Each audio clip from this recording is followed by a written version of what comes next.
ಮಚ್ಚ ನಿಂಗೊಂದ್ ಕ್ವಶನ್ ಕೇಳೋ.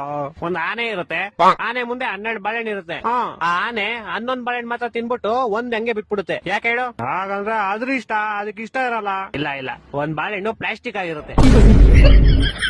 ಇನ್ನೊಂದ್ ಕ್ವಶನ್ ಹೇಳ್ತೀನಿ ಕೇಳು. ಮತ್ತೆ ಒಂದ್ ಆನೆ ಇರುತ್ತೆ, ಆನೆ ಮುಂದೆ 12 ಬಾಳೆಹಣ್ಣು ಇರುತ್ತೆ. ಆದ್ರೆ ಈ ಸಲ ಆನೆ ಒಂದ್ ಬಾಳೆಹಣ್ಣು ತಿನ್ನಲ್ಲ. ಯಾಕೆ ಹೇಳು? ಯಾಕಂದ್ರೆ ಈ ಸಲ 12 ಪ್ಲಾಸ್ಟಿಕ್ ಇರುತ್ತೆ. ಇಲ್ಲ, ಈ ಸಲ ಆನೆ ಪ್ಲಾಸ್ಟಿಕ್ ಇರುತ್ತೆ. ಎಷ್ಟು ಉರ್ಸ್ತಾವ್ರು. ಇನ್ನೊಂದ್ ಕ್ವಶನ್ ಹೇಳ್ತೀನಿ ಕೇಳು. ಈ ಸಲ ಆನೆನೂ ರಿಯಲ್ ಇರುತ್ತೆ, 12 ಬಾಳೆಹಣ್ಣು ರಿಯಲ್ ಇರುತ್ತೆ. ಆದ್ರೂ ಆನೆ ಒಂದ್ ಬಾಳೆಹಣ್ಣು ತಿನ್ನಲ್ಲ. ಯಾಕೆ ಹೇಳು? ಯಾಕಂದ್ರೆ ಅದಕ್ಕೆ ಇಷ್ಟ ಇರಲ್ಲ. ಇಲ್ಲ, ನಾನು ಹೇಳ ಸಾಯಿ. ಯಾಕಂದ್ರೆ ಬಾಳೆಹಣ್ಣು ನನ್ ಮುಂದೆ ಇರುತ್ತೆ, ಆನೆ ಟಿವಿ ಒಳಗಡೆ ಇರುತ್ತೆ. ನನ್ನ ಮಕ್ಕಳು ಒಂದೊಂದಲ್ಲ. ಇನ್ನೊಂದ್ ಹೇಳ್ತೀನಿ ಕೇಳು. ಈ ಸಲ ಆನೆನೂ ರಿಯಲ್, ಬಾಳೆಹಣ್ಣು ರಿಯಲ್, 2 ಟಿವಿ ಒಳಗಡೆನೆ ಇರುತ್ತೆ. ಆದ್ರೂ ಆನೆ ಬಾಳೆಹಣ್ಣು ತಿನ್ನಲ್ಲ. ಯಾಕೆ ಹೇಳು? ನಾನ್ ಹೇಳ್ತೀನಿ ಕೇಳು. ಯಾಕಂದ್ರೆ 2 ಬೇರೆ ಬೇರೆ ಚಾನೆಲ್ ಅಲ್ಲಿ ಇರುತ್ತೆ. ಕರ್ನಾಟಕ ಜನತೆ ಈ ಲೋಪರ್ ನನ್ನ ಮಕ್ಕಳ ನೀವೇ ಕಲ್ಸ್ಬೇಕಪ್ಪ, ಬುದ್ಧಿ ನೀವೇ ಕಲ್ಸ್ಬೇಕು. ಅಚ್ಚ ಇನ್ನೊಂದು ಫೈನಲ್ ಕೇಳಲಿ.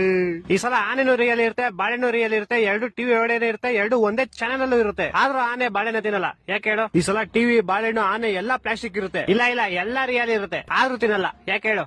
ಗೊತ್ತಿಲ್ಲ, ಹೇಳ್ಬಿಡಪ್ಪ ನೀನೆ. ಆಯ್ತು, ಹೇಳ್ಬಿಡ್ಲಾ? ಸಾಯಿ. ಯಾಕಂದ್ರೆ ಈ ಸಲ ಟಿವಿ ಆಫ್ ಆಗಿರುತ್ತೆ. ಮಕ್ಕಳು 3 ಬಿಟ್ಟು ಇಟ್ಬಿಟ್ಟವ್ರಣ್ಣ. ಮಾನ ಮರ್ಯಾದೆ ಏನೂ ಇಲ್ಲ.